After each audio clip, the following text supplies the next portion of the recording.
दोस्तों, कुंडू न्यूज में आपका स्वागत है। चैनल को लाइक व सब्सक्राइब करें।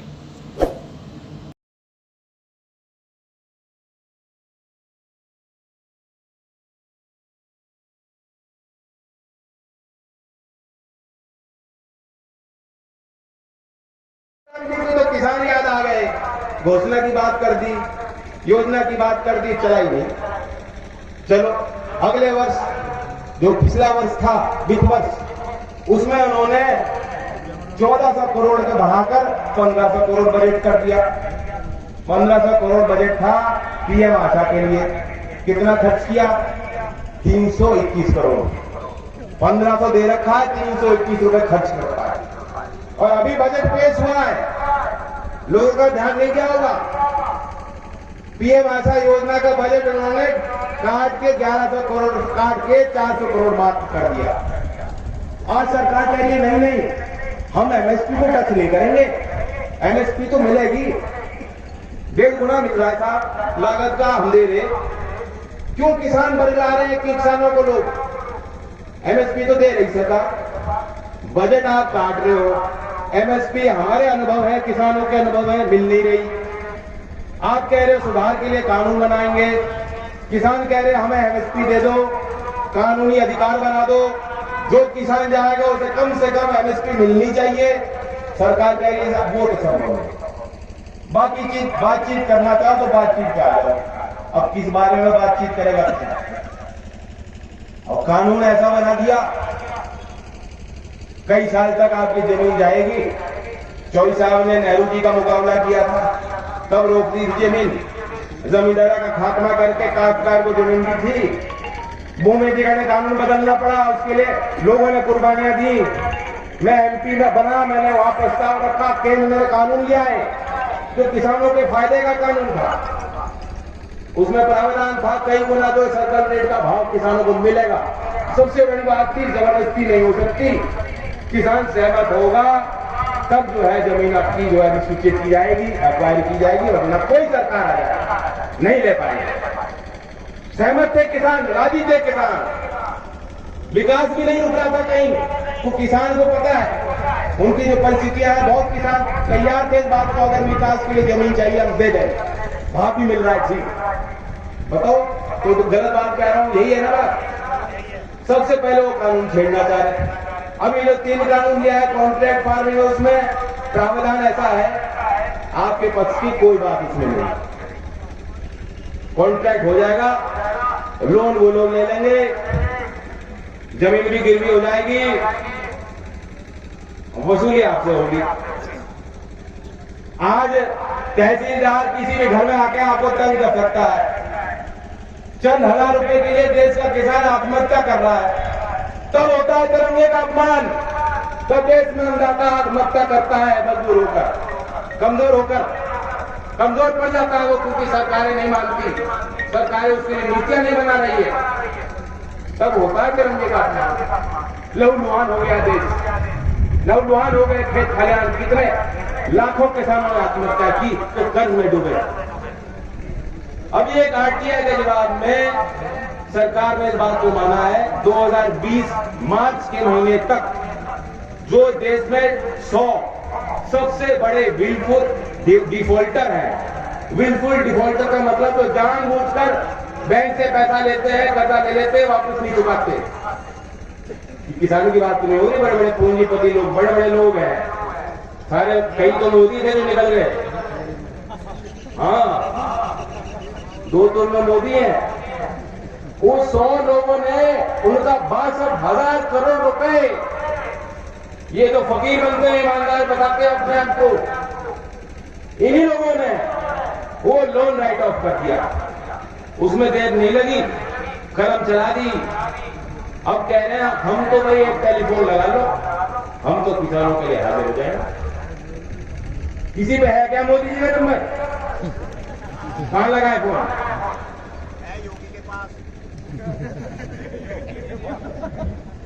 योगी जी के पास ऊपर वाला नंबर है,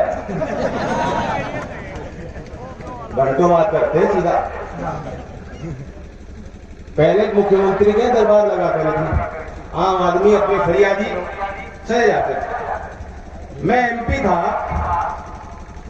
ये भूमि अधिग्रहण के संबंध में हमने आधे घंटे का समय लिया। मनमोहन सिंह जी प्रधानमंत्री थे, उनके तरफ हम चले गए, उनको हमने ज्ञापन दे दिया। दूसरे दल के नेता भी थे, हमारी फोटो भी थी, बात ठीक करी उन्होंने। आज प्रधानमंत्री ऐसे हैं, मुझसे क्या पूछोगे? किसी को बीजेपी का नेता अगर आपको मिल जाए कहीं, उसी को रोक के बस खिड़की डाउन कर प्यार की बात करना चाहे, डर मत। ओ अभी तो हो सके रोकेगा नहीं आपको देख।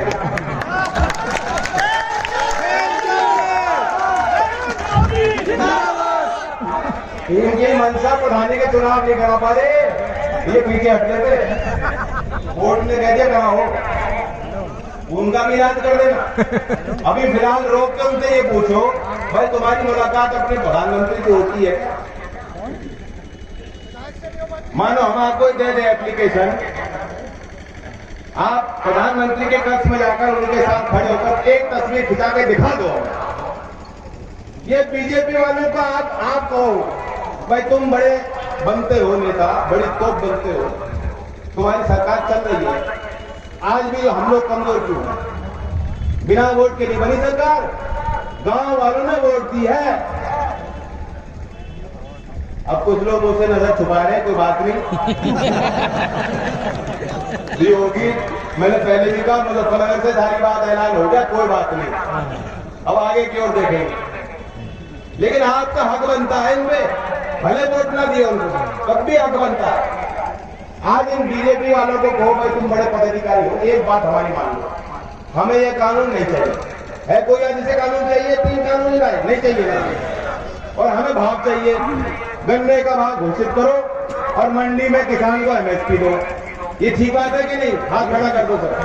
हमारा मुख्यमंत्री कैसा है? रुक जाओ अभी।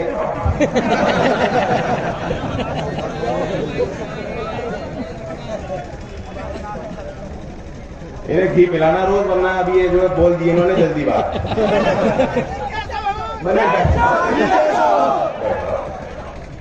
उन्हें बीजेपी वालों को यूं कहो, या तो तुम हमारी बात मान लो, या जिस दल में आप हो उनमें अपनी बात हमारी बात मनवा लो, या दल को छोड़ दो।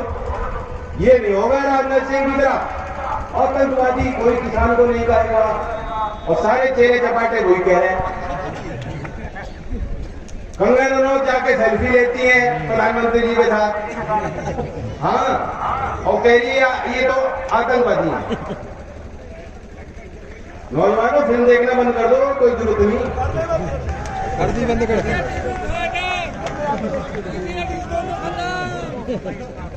देखो आज में गरम गरम नहीं होंगे, एक दूसरे की लड़ाई नहीं लड़ पाएंगे, हमारी भावना नहीं रहेगी, अगर दिल में कुछ नहीं बचेगा।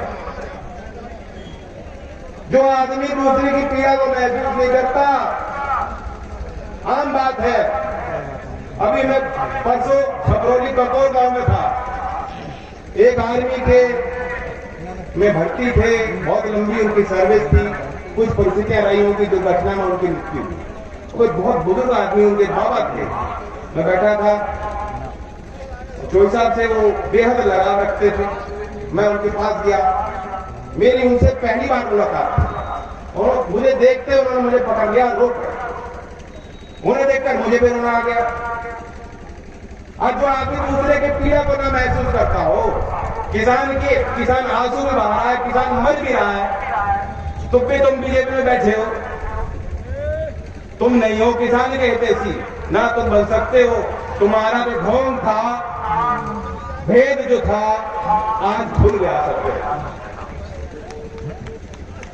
जो हमारे साथ आंसू बहाएगा, जो हमारे आंसू पोंछेगा, जो हमारी खून की ललकार को पुकार को मानेगा, उसी को बढ़ाओ। ये समाज की नैतिकता साबित तब होगी, काम होता है। अपने में से पढ़े लिखे अच्छे विद्वान लोगों को बढ़ाइए, उन लोगों को मत बनाइए जो कहते हैं आप गवार हो। किसान गवार है, किसान देश नहीं चलाना जानता, किसान कानून नहीं समझ सकता, किसान अपने खेत को नहीं पहचानता, तुम किसान को खेती करना सिखाना चाहते हो। मैं 2 बात अपने भविष्य को लेकर आपके बीच करूंगा। ये देश का भविष्य तय करने वाली बातें हैं। नौजवानों को रोजगार बेहद जरूरी है।